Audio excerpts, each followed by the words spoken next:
Bonjour à toutes et bienvenue dans cette nouvelle vidéo haul. J'ai plein de choses différentes à vous montrer. Il y a du tissu mais il y a aussi de la laine, des patrons, du petit matériel de couture. Tout ça on va commencer par ce qui je pense vous intéresse le plus, à savoir le tissu. J'ai juste une commande Dries & Stephen à vous montrer. Il y aurait dû y avoir des choses potentiellement de chez Mondial Tissu et Quartier des Tissus parce que j'avais un rendez-vous médical la semaine dernière à Bastia. Et c'est les deux merceries qu'il y a là-bas maintenant, ça fait un an à peu près qu'elles ont ouvertes, mais j'ai toujours pas eu l'occasion d'y aller puisque Bastia c'est à plus de 2 heures de route d'ici et j'y vais 1 à 2 fois par an, dont 1 fois par an pour accoucher quoi. Mais donc j'ai quand même un gros sac à vous montrer parce que vraiment j'avais plus rien dans mon stock. J'ai reçu pas mal de messages après sur Instagram, on me disait mais waouh, moi j'aimerais trop avoir moins de tissu dans mon stock et tout. C'est vrai qu'il me reste quelques chutes, mais c'est aussi parce que moi je garde pas mes chutes la plupart du temps. Et aussi parce que depuis que j'ai commencé la couture, enfin en tout cas très rapidement, j'ai toujours acheté un tissu selon un projet que je comptais faire derrière. J'aimais acheter du tissu sans savoir quoi en faire, donc c'est pour ça que je me suis pas retrouvée sous une montagne de tissus, de choses que je traîne depuis très longtemps, et ce qui est le cas de pas mal d'entre vous si j'ai bien compris. Donc voilà, c'est juste qu'avec le temps j'ai réussi à écrémer un peu et que je me suis jamais trop laissée submerger aussi parce que j'ai pas des masses de place pour stocker du tissu. Mais donc il fallait que je refasse un petit peu de stock, surtout que ça fait plusieurs semaines, pour pas dire plusieurs mois, que je couds quasiment pas par manque d'énergie et surtout d'envie. Coudre pour moi enceinte, m'habiller enceinte, c'est pas du tout un truc qui m'éclate. Quand tu te sens mal dans ta peau, t'as pas spécialement envie de faire ce genre de choses, mais voilà, se morfondre dans son coin, c'est pas tellement le style de la maison, donc il fallait se mettre un petit coup de pied derrière. Et globalement, je pense que j'ai à peu près tout ce qu'il faut en haut pour la grossesse. Ce qui me manque, c'est des bas. J'ai vraiment 2 jeans de grossesse qui se battent en duel et qui sont pas très confortables. Et tout ce que j'avais pu coudre avant, je vous avais dit, c'est usé, et donc ça fait longtemps que je les ai pu. Il me faut des pantalons de grossesse et des jupes un peu tubes, vous voyez, globalement pour arriver jusqu'à la fin de ma grossesse sereinement. Donc je prends un peu comme ça vient, sachant qu'il y a des tissus que j'ai achetés dans 2 couleurs différentes mais pour faire le même patron, donc il y aura peut-être un peu des redites. Ça c'est le fameux Scuba Crêpe de chez Dries & Stephen. Il y a un côté, vous voyez, avec une texture crêpe comme ça, et un autre côté un peu plus lisse. Si je ne dis pas de bêtises, on est censé mettre le côté crêpe à l'intérieur. Oui, c'est l'envers du tissu. Il y a un nuage qui passe, j'espère que la luminosité ça va. De toute façon, vous aurez bien vu que c'est du beige, comme d'habitude. Il me faut vraiment des basiques pour mettre avec tous mes hauts. Donc je voudrais me faire un pantalon un peu flair, qui s'appelle d'ailleurs le Flare Pants, quelque chose comme ça, de Make It Yours, que j'avais déjà fait. Moi je vais essayer de faire une adaptation, vous savez, sur l'avant, avec la partie qui fait un peu comme ça sur les leggings de grossesse. Pour éviter d'avoir la couture sur l'avant parce que c'est pas confortable et ça me provoque des contractions tout simplement. Vous voyez que ça a vraiment un joli tombé, un joli drapé, ça va être très agréable à porter. C'est extrêmement extensible, c'est 100% synthétique hein, si je dis pas de bêtises, le Scuba Crêpe. Et donc ça a vraiment un super retour, ce qui est pas mal quand on a besoin de vêtements qui sont moulants et qui vont pas en fait prendre la forme et rester un peu, vous savez, en l'état comme ça. C'est pour ça que je cherche toujours à avoir un pourcentage de synthétique dans mes tissus extensibles. Surtout là pour faire un bas, c'est vraiment parfait.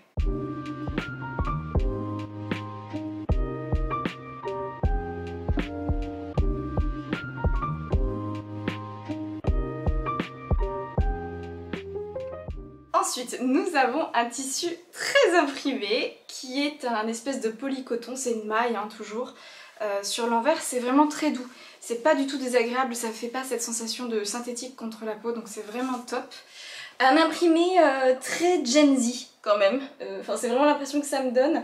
J'adore le mélange de ces couleurs, le petit bleu ciel, comme ça, les différentes teintes de marron, de beige, etc. Je veux en faire un ensemble avec un haut, un peu style t-shirt, je pense des manches à peu près longues comme ça, et une jupe tube tout simplement, un peu comme ce que j'avais fait à l'époque avec un tissu gris un peu chiné de ma toute première grossesse que j'avais beaucoup porté et beaucoup dépareillé. Donc ça je pense que ça fera partie d'une prochaine vidéo où je vais vous coudre je pense 2-3 vêtements de grossesse dans des tissus un peu fun comme ça. Donc celui-là je vais le garder de côté. Il y avait énormément d'imprimés hyper cool comme ça. Alors faut aimer, je pense que c'est un style. Mais je sais pas si c'est parce que je vais rarement acheter mon tissu ou que je vais rarement sur Dries & Stephen ou quoi. Mais là il y avait plein d'imprimés hyper cool et j'avais commencé à regarder sur tous les autres sites que j'aime bien, genre Batikou, Craftine, etc. Et franchement sorti des petites fleurs ou des imprimés tropicaux que perso je peux pas m'encadrer.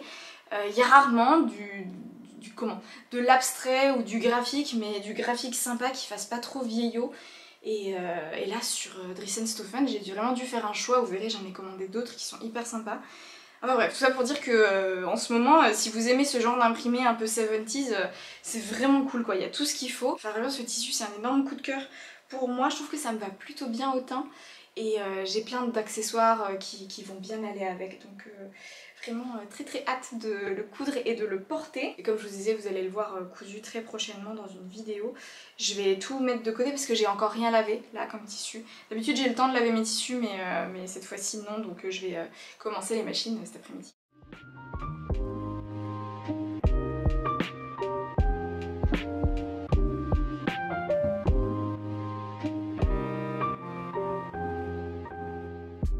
Ensuite, nous avons du noir, c'est un vrai noir bien profond, très beau. C'est une maille Milano, de toute façon j'ai commandé que des mailles. Et je voulais prendre du Milano parce que dans le Milano il y a un pourcentage de peut-être bien de spandex ou de, voilà, de matière extensible et un pourcentage de synthétique, un peu comme dans cette robe là. Ça vieillit quand même mieux et surtout, comme je vous disais, ça a vraiment un très bon retour et c'est un tissu qui est assez épais, ce qui fait que le rendu est assez quali et pour un bas ça me gêne pas du tout. Au contraire, ce sera vraiment très confortable, c'est pour ça que j'ai choisi ça plutôt que le jersey 100% coton classique de chez Dries & Stephen que je prends pour faire par exemple des t-shirts. Je vous fais un gros plan mais pas sûr que ça serve à grand chose. Je l'ai pris pour faire une jupe tube tout simplement. La jupe tube moulante que tu peux mettre avec tous tes hauts quand t'es enceinte.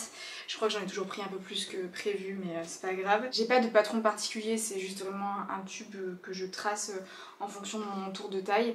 Je fais un truc légèrement comme ça, enfin voilà, et un rectangle pour la ceinture. Mais c'est vrai que moi je fais ça un peu comme ça vient et après j'ajuste au fur et à mesure de la couture quoi. Donc une jupe noire comme ça. J'ai pris un autre tissu pour faire la même chose, je vais essayer de vous le trouver tout de suite.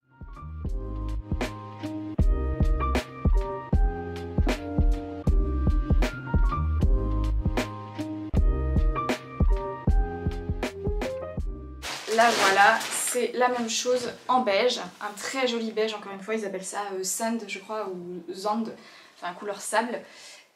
Voilà, vous voyez c'est vraiment, enfin ça se voit que c'est une bonne qualité et que en plus c'est bi-stretch. Ouais, quand même bi-stretch et voilà, on aime beaucoup. Est-ce que j'ai pas mis du rouge à lèvres à l'instant sur mon tissu? Si.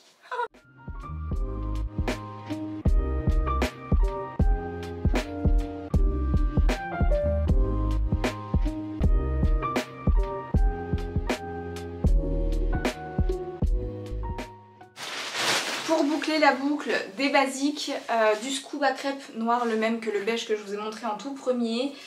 Hop, voilà, pour faire une fois de plus un pantalon, le Flare Pants de chez Make It Yours, que j'aime beaucoup, qui va très vite à coudre. Et voilà, il faut juste que je fasse ma petite adaptation, et encore une fois c'est des tissus extensibles, c'est un peu approximatif, tout ça. C'est mon voisin qui a démarré son quad. Voilà, hein, un pantalon pas de def noir compatible avec la grossesse, ce sera extrêmement pratique.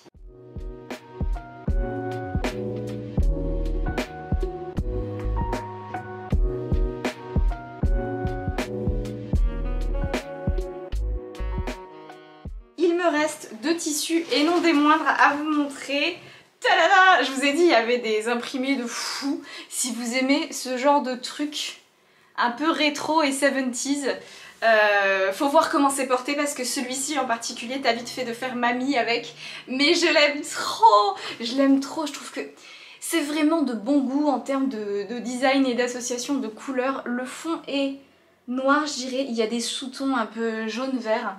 Et sinon c'est du kaki, beige et blanc cassé. Voilà, qui font des espèces de losanges comme ça. Alors ça pour le coup c'est un polycoton mais il doit y avoir genre 80% de synthétique dedans. Au niveau de l'envers ça se ressent, ça gratte pas pour autant, c'est vraiment agréable. Vous savez que moi je suis mais super douillette de la peau. Celui-ci ça va être pour faire une robe, pas un ensemble, vraiment une robe d'un seul tenant.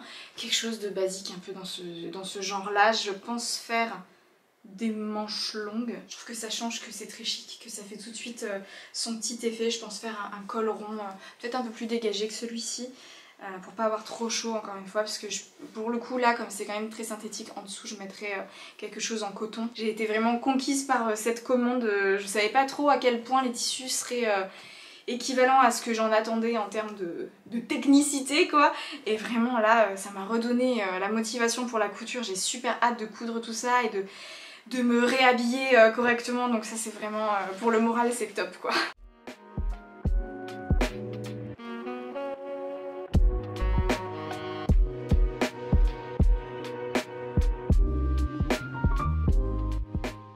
Dernier tissu qui est vraiment pareil, un de mes préférés, il est canon. Regardez cet imprimé mini pied de poule.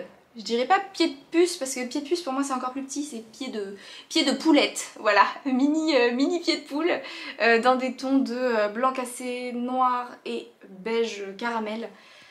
Je l'adore, très extensible encore une fois, ça pour le coup je crois que ça doit être du 100% synthétique.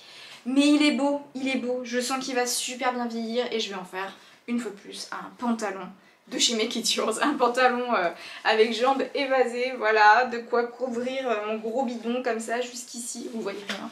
Mais voilà, ça va être très très cool avec une petite ceinture. Et ce tissu là je pense que je vais le coudre aussi dans la même vidéo que celui qui est... voilà, comme ça, pour que ce soit intéressant à l'image et que je puisse vous montrer l'adaptation que je compte faire en espérant que ça marche pour voilà, avoir cette partie là sur le ventre.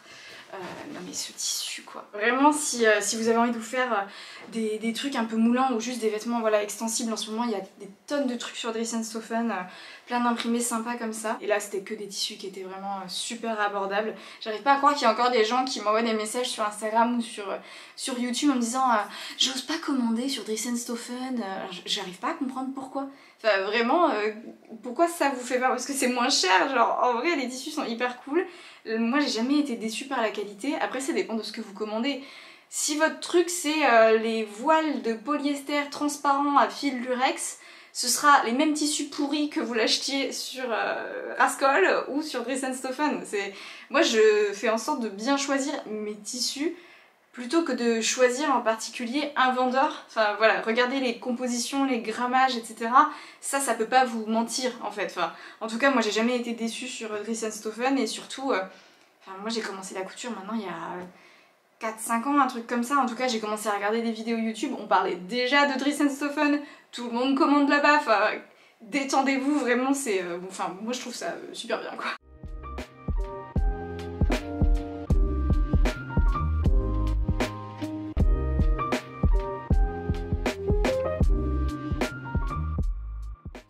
Pour les tissus, on va passer au patron de couture. J'en ai fait imprimer 3 là chez Patterns for You parce que c'était des patrons que j'avais en PDF. Le premier, c'en est un que j'ai acheté il y a peut-être 1 an et demi mais que j'avais jamais fait imprimer encore. J'ai fait le tour de mes patrons PDF avant de commander chez Patterns for You. Et donc c'est la robe Brighton de chez Studio Calico. Ça arrive plié comme ça au format A4 mais quand vous le dépliez ça fait du A0. Donc c'est vraiment super pratique. Là je sais pas si je vais décalquer ou découper dedans directement. Parce que ça c'est pour après la grossesse en fait. C'est une robe à bretelles qui pourrait totalement faire nuisette. Et j'aimerais bien me coudre des petites nuisettes sympas à l'avenir. C'est dans un futur plutôt lointain que proche. Mais voilà, c'est vraiment le genre de robe d'été qui pourrait être sympa après la grossesse, quand il commencera à refaire beau là au mois d'avril-mai, vous voyez. J'avais d'ailleurs totalement oublié que j'avais ce patron, mais en le revoyant je me suis dit que voilà, autant l'imprimer maintenant, ce sera fait, parce que celui-là pour le coup j'ai vraiment envie de le coudre bientôt, enfin bientôt. J'aurais envie de le coudre au moment venu, et ce qui m'a décidé c'est que sur la poitrine il y a comme un petit volant qui permet de ne pas mettre de soutien-gorge en dessous parce que c'est un truc à bretelles, donc avec les bretelles soutien-gorge c'est moche. Et si t'as la flemme de mettre tes cache-tétons, tu veux juste être voilà, libre comme l'air, c'est vraiment très pratique et très adapté. Donc ça ce sera pour l'année prochaine. Et j'ai aussi fait imprimer 2 patrons de chez Belen Paris qu'elle m'a offert parce que l'autre jour on discutait, une fois que j'avais posté ma vidéo d'annonce de grossesse avec le trench, elle était trop contente que j'ai utilisé son patron pour annoncer ma grossesse et tout, et pour me remercier elle m'a dit bah écoute si t'as besoin de quoi que ce soit, des robes moulantes ou quoi, et je lui ai dit bah écoute en vrai j'ai un espèce de patron que j'ai traficoté moi à partir du t-shirt Briac de coudre le stretch il y a de ça 2 ans. Mais voilà, j'aimerais bien avoir un vrai patron. En fait c'est plus simple pour moi de vous recommander directement une référence de patron quand je vous parle de quelque chose que j'ai cousu, que de vous dire voilà j'ai fait un peu comme ci, comme ça, machin, en gros débrouillez-vous. C'est moins pratique que de vous dire voilà j'ai cousu tel patron, et comme ça c'est plus simple pour vous et pour moi aussi, même quand je tag sur les photos, voilà au moins c'est cette marque avec cette référence, enfin plus simple quoi. Et moi je m'attendais à ce qu'elle m'envoie genre un patron de robe t-shirt longue classique. Elle m'a envoyé toute sa gamme parce qu'en fait elle a plein de patrons de robes à faire en maille avec différents détails, des dos nus, des trucs que vous pouvez resserrer, des ensembles, jupes hauts, enfin des trucs... En fait il y en a plein, je sais pas, il y en a peut-être une dizaine et elle me les a tous envoyés donc j'ai été vraiment trop gâtée. J'en ai imprimé que 2 que je vais vraiment porter là et aussi parce qu'il me fallait des basiques. J'ai imprimé le Madeleine et le... Garnier, voilà, qui sont tous des lieux parisiens là, qui ont des noms de stations genre Cambronne, etc. Enfin vraiment il y a de quoi faire et je vais être déjà bien occupée avec ces deux là donc pareil ça va être cousu très prochainement. J'enchaîne avec 3 petits accessoires de couture que j'ai commandés sur Amazon. Je me suis racheté des aiguilles à Jersey comme ça pour justement coudre toutes les mailles que je viens d'acheter. J'ai aussi pris la colle anti-effilochage de chez Prime. Mais je me rends compte que j'ai pas l'outil, l'espèce de rabot là pour faire le trou. Je sais pas si on peut quand même utiliser le découvite après, j'imagine que oui. Mais voilà, ça fait longtemps que je vois passer ce truc pour avoir des boutonnières qui s'effilochent pas. En fait c'est pas gênant, tu coupes les fils au fur et à mesure des lavages et un jour ça s'arrête, mais ça a l'air quand même de faire des trucs bien droits, bien propres. Parce que maintenant je me suis découvert une passion pour la chemise Camille de Jolie Lab, j'ai envie d'en faire plein. Là j'ai acheté aucun tissu pour le faire mais ce sera plus pour le postpartum donc ça presse pas. J'ai envie d'avoir des jolies boutonnières. Voilà, donc ça se tente. Et toujours dans ce délire de boutonnière, j'ai acheté, vous savez, la petite règle qui permet d'espacer à égale distance. Mais c'est pas celle de chez Prime. Non, celle que j'avais vue, c'est celle de chez Rascol, sur le site de Rascol, qui était à 20 ou 25 €. Je trouvais ça un peu abusé. Et du coup, sur Amazon, j'en ai trouvé une comme ça à 10 balles. Ceci dit, la qualité est pas ouf. Après, c'est pas un truc dont tu te sers... beaucoup, mais je sais pas si dans le temps ça va bien tenir ou si c'est particulièrement fiable, parce que la différence de... Vous voyez, pour la replier il faut quand même y aller mollo, voilà, sinon elle se plie, mais on verra si ça valait le coup de d'acheter celle à 10 € au lieu de celle à 25. Si vous avez celle de chez Rascol, vous me direz si c'est plus fluide, j'ai l'impression que c'est quand même de meilleure qualité, même là le métal est assez fin. Les bords sont pas particulièrement polis donc voilà c'est vraiment le truc, tu sens que c'est vendu 10 € mais en coût de revient ça devait être 1,50 € quoi. Je termine avec du tricot parce que ça y est, j'ai enfin accroché avec le tricot. Ça m'a pris 3 ans, ça fait quoi, ouais 3 ans à peu près que j'ai commencé à apprendre le tricot et j'avais toujours un projet qui traînait mais je vous le disais à chaque fois que j'y allais un peu à reculons, ça me saoulait, j'avais du mal à trouver la bonne laine pour moi parce que je suis sensible aux trucs qui piquent, mais à chaque fois, c'est quand je vois que c'est juste de la laine, il y a trop de belles laines que j'achète pas parce que je sais que ça va me gratter. J'ai cru comprendre que le mérino c'était quand même plus doux, et encore, ça dépend des mérinos, enfin je lutte, vraiment je lutte encore avec cette histoire de laine qui gratte, parce que c'est pas que je veux les porter tous à même la peau, mais ici, enfin, il fait pas assez froid pour vraiment mettre des gros pulls sur genre un sous-pull quoi. Du coup c'est encore un peu flou dans ma tête mais j'ai enfin le goût du tricot et ce qui m'a aidé c'est d'avoir plusieurs projets en même temps. Je me suis rendu compte que d'avoir un seul projet c'est lourd pour moi parce que t'es toujours dessus, tu t'en lasses, à la fin tu peux plus te l'encadrer, alors que là d'avoir commencé 2-3 projets en même temps, alors forcément tu vas plus lentement mais ça me plaît de changer de couleur, de motifs, etc. De montage. En plus ça y est, je me suis mise à tricoter des choses qui sont pas que des raglans ou que des yokes, donc c'est hyper intéressant. Et j'ai envie d'apprendre à mieux tricoter. Donc je sais pas ce qui se passe, c'est aussi parce que c'est une activité tout à fait compatible avec mon état. En plus de ça, j'avance assez bien dans mes projets parce que je tricote pendant la sieste des enfants, pendant environ 1 heure sur leur temps de sieste. Et le soir je tricote à peu près 2 heures tous les soirs puisque mon mari est de nouveau parti en déplacement professionnel pendant un certain temps et donc tous les soirs je peux largement me faire 2 heures de tricot et ça va être le cas pendant ces prochaines semaines / mois. Donc il y a vraiment de quoi s'améliorer en tricot et ça me motive énormément. D'ailleurs je vais en profiter pour vous faire un petit point tricot parce que le prochain bilan couture sera pas avant le mois de décembre et d'ici là j'aurai pas le temps de vous montrer les choses en cours. Je pense qu'il vient. J'ai tricoté un petit bonnet, c'est le Weekend Hat de chez Petite Knit. Alors de toute façon j'ai acheté que des patrons de chez Petite Knit parce que en fait j'adore son style, j'adore ce qu'elle tricote et les explications sont hyper claires. Pour l'instant j'ai acheté que des patrons qui en plus sont traduits en français, donc vraiment bien, il y a des vidéos explicatives, enfin, moi ça me correspond tout à fait. J'ai acheté ce bonnet là, qui est vraiment un bonnet classique, qui est totalement en côte 1-1, donc c'est un petit peu long, mais du coup c'est très quali, très extensible, c'est un super retour, etc. Et en fait la particularité c'est que c'est vraiment bien fini dans le sens où c'est très long comme ça. On apprend à faire des trucs de tricot double pour marquer les plis. Ça c'est encore un truc que j'ai appris et je trouve ça trop beau et trop pratique pour faire 2 rentrées comme ça, ce qui fait que la finition est vraiment top. Je pense modifier quelque chose en haut parce que je trouve que c'est vraiment en pointe sur le dessus et je voudrais que ce soit un petit peu plus arrondi, donc en gros m'arrêter un peu avant pour resserrer toutes mes mailles de la fin. Là ce que vous voyez c'est la taille 0-1 an, alors moi j'ai réduit la hauteur du rabat, je pense que normalement ça doit remonter jusque là. Je sais pas, je pensais que j'aurais pas assez de laine en fait si j'en ai rien pensé. Mais c'est quand même plus 1 an que 0 quoi. Là l'idée c'était de faire un bonnet pour la maternité parce que sinon ici on met pas de bonnet. Les garçons n'ont pas de bonnet, on ne possède pas de gants, enfin voilà. Je pense que j'essaierai d'en tricoter à l'avance parce que j'ai des restes de laine et qu'un jour on va quand même retourner sur le continent et là ça nous sera utile. Mais là voilà, la vie qu'on a ici fait qu'on n'a jamais besoin de bonnet et ce sera quand même beaucoup trop grand pour la maternité donc... Bon, ce sera utilisé un jour par quelqu'un, je ne sais pas pour qui, mais voilà, j'ai fait un petit bonnet comme ça, très très fière, parce que c'était mon premier bonnet, je savais pas du tout comment on faisait cette fin là, avec les diminutions, les trucs, les machins, et en fait c'était très simple, hein, c'est un patron qui fait 3 pages, donc vraiment facile.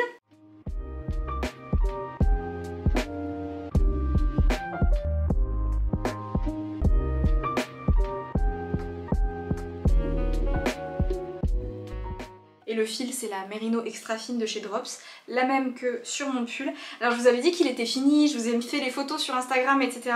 Et en fait je me suis ravisée, je suis en train de tout faire tomber. Et je me suis ravisée en fait sur 2 énormes trucs, à savoir là, j'avais fait vous savez un truc en crochet que j'avais recousu par dessus pour marquer la délimitation. Et en fait je m'en suis lassée instantanément. Donc voilà, j'ai relaissé comme ça pour que ce soit plus fluide et plus simple, voilà, tout simplement, avec juste mon changement de couleur. Et sur le bas, je me suis rendu compte que j'aime pas du tout les pulls qui sur les côtés sont splittés, vous savez, en 2 là, comme ça. Je préfère vraiment les pulls qui sont d'un seul tenant et qui se finissent par des jolies côtes en rond comme ça. Donc j'ai détricoté le bas de mon pull jusqu'à un certain point, hein, voilà. Et là j'ai commencé à faire des petits rangs de côtes demi-torse, parce qu'entre temps j'ai appris à faire des côtes torse, demi-torse, etc. Donc c'est une maille endroit torse, une maille envers, voilà. C'est tout. Et je vais faire ça sur, je sais pas, peut-être 7-8 cm. Voilà, j'ai réussi à récupérer ça de laine. Je sais qu'il faudrait que je la détende, etc. Parce que là elle ressemble à des nouilles chinoises. Hein. Mais franchement trop la flemme et il me reste encore une pelote de rose comme ça, donc j'aurai largement assez pour finir mon pull et comme ça je pourrais vous le montrer joli et terminé dans le prochain Vilain Couture. Mais voilà un peu à quoi ça ressemble. Il avait déjà été bloqué et par contre pour moi cette laine elle était super douce, mais si je mets à même la peau ça me gratte alors que c'est du Merino super wash machin super doux. Et bien ça me gratte quand même. C'est terrible d'être sensible à ce point-là. Après je pense que c'est la grossesse aussi. Donc j'attends un peu avant de me prononcer parce que vous voyez j'ai de l'eczéma partout sur les mains.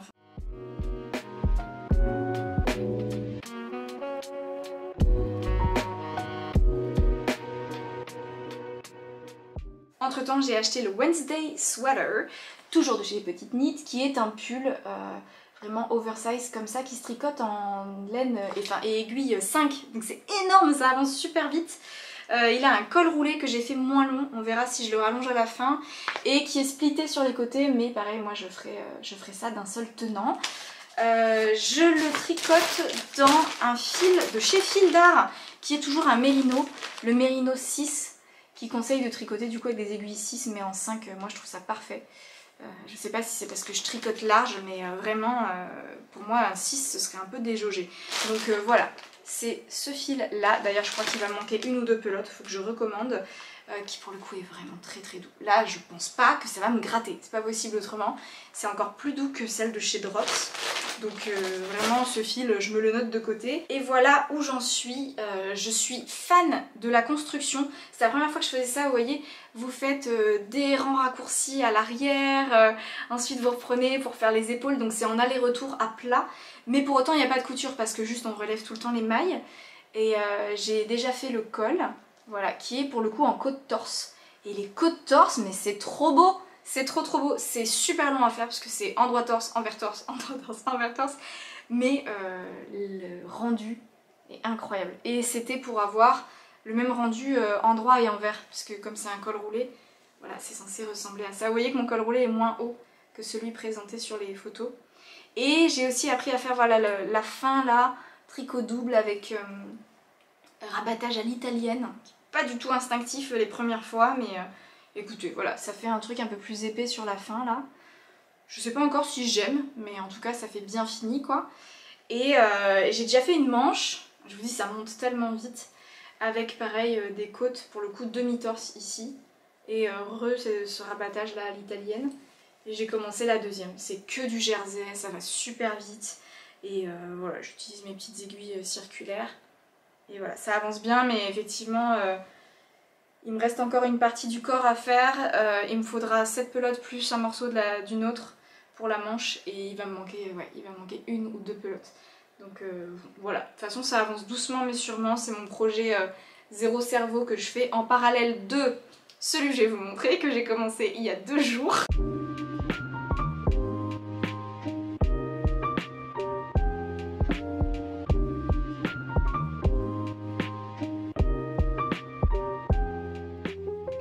Il s'agit du Moby Sweater pour hommes.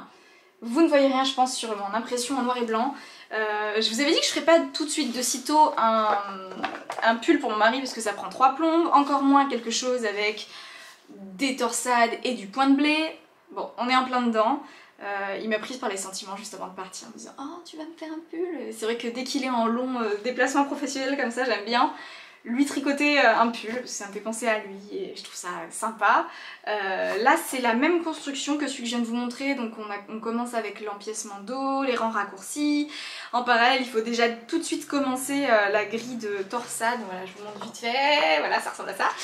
Et en fait le motif rentre assez rapidement en tête. C'est juste au début où il faut coupler, enfin moi je suis pas encore très habituée, mais coupler cette histoire de rang raccourci avec le motif à suivre qui se construit, donc on rajoute des éléments au fur et à mesure.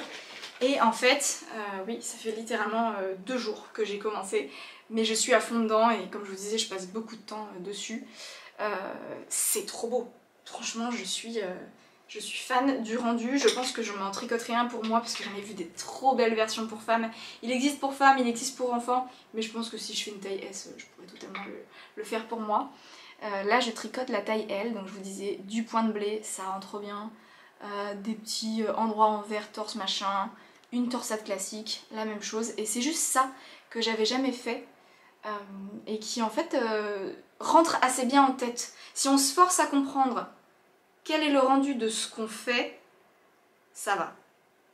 Franchement, même moi maintenant je regarde plus tellement la grille, j'arrive à lire ce que je dois faire quand j'arrive dessus. Donc je pense que j'ai quand même progressé en tricot, je suis vraiment contente et je le prends moins comme une corvée, c'est très stimulant d'avancer dans un motif aussi. Et l'autre côté c'est juste le symétrique de ça. Donc ça c'est le dos, ensuite on fera les épaules, enfin voilà, vraiment la même logique que celui que j'ai fait juste avant. Du coup je suis assez en confiance et j'ai juste entre guillemets à me soucier de comment on va rejoindre les motifs, parce que là c'est facile, c'est que du jersey, comment on va faire ça, mais j'y crois. Et le fil que j'utilise c'est quelque chose d'un petit peu chiné comme ça, donc ça rend vraiment bien. S'il y a des petits défauts vous les voyez pas parce qu'entre la laine qui est chinée et tous les motifs qu'il y a dessus, ça va faire un pull vraiment avec un très joli rendu à la fin. Le fil que j'utilise c'est ça. J'ai un peu upgradé mes fils de tricot. Ce sont des Knitting for Olive. J'ai eu plein de filles tricoter ça. Il y a tout le temps des pubs sur Instagram et ça a fini par avoir raison de moi. C'est le Heavy Merino, donc qui est censé se tricoter en 4,5, quelque chose comme ça. Là je tricote en aiguille 4 et pareil, pour moi c'est très bien, il faudrait pas plus. C'est du pas super wash, c'est du vrai, c'est de la vraie biquette quoi, ça sent vraiment le mouton. Et j'adore cette odeur, ça sent vraiment la ferme, enfin moi c'est toute mon enfance, j'adore cette odeur de bestiole. Et c'est vraiment pour le coup la laine, si tu tires ça se casse, que moi d'habitude mes fils, tu tires ça se casse pas quoi. Donc c'est vraiment c'est de la laine qui se prend un peu au sérieux quoi. Qui coûte un peu plus cher du coup aussi. Mais la qualité elle va bien. En revanche, ça gratte. C'est du mérino et ça gratte. Enfin pour moi c'est pas possible. J'ai ouvert le truc. En fait c'est pas que ça gratte. Je pense que c'est ça qu'on appelle un fil, une laine qui est sèche. Vraiment c'est pas rustique mais c'est sec. Et c'est là que je vois que c'est pas super wash. Pour moi ce serait trop piquant. J'attends de voir ce que ça donne à la fin. Je suis ravie de faire le crash test sur mon mari qui a probablement le cuir un peu plus tanné que le mien. Ouais, on verra, mais je trouve ça si beau. J'ai pris la couleur oatmeal, donc avoine, enfin flocon d'avoine. Voilà, c'est vraiment super joli. L'air de rien, on va quand même loin je trouve avec cette laine. Je vous donne les détails qui pour moi sont pas toujours très parlants, mais c'est 125 mètres pour 50 grammes. Donc avec une pelote on va quand même loin. L'échantillon, ils disent 18 mailles pour 10 cm. Je sais pas trop à quoi ça correspond, je fais jamais d'échantillon. Et ils disent oui, des aiguilles de 4,5 et lavage à la main à 30 degrés. Donc c'est pas super wash, c'est-à-dire qu'on peut pas le passer à la machine. Mais c'est pas grave, c'est pas les pulls que tu laves très souvent. Mais voilà où j'en suis dans mes projets tricot. J'adore voir les différents pulls en cours. Ça me motive beaucoup plus que d'en avoir un seul. C'est très paradoxal, j'ai l'impression que j'avance plus vite quand j'en ai plusieurs que quand j'en ai qu'un. Donc j'ai vraiment le mojo du tricot. Écoutez, je suis la première surprise. Ça ne va pas m'empêcher de faire de la couture. Mais c'est vrai que pour l'instant, puis ça va bien avec la saison, même si bon... Ici on n'est pas encore tellement sur une ambiance feuille morte et chocolat chaud, mais ça va venir et j'adore mes petites soirées tricot là-dessus. Ouais, c'est une grande découverte pour moi cette fin d'année et j'espère ne pas m'arrêter en si bon chemin.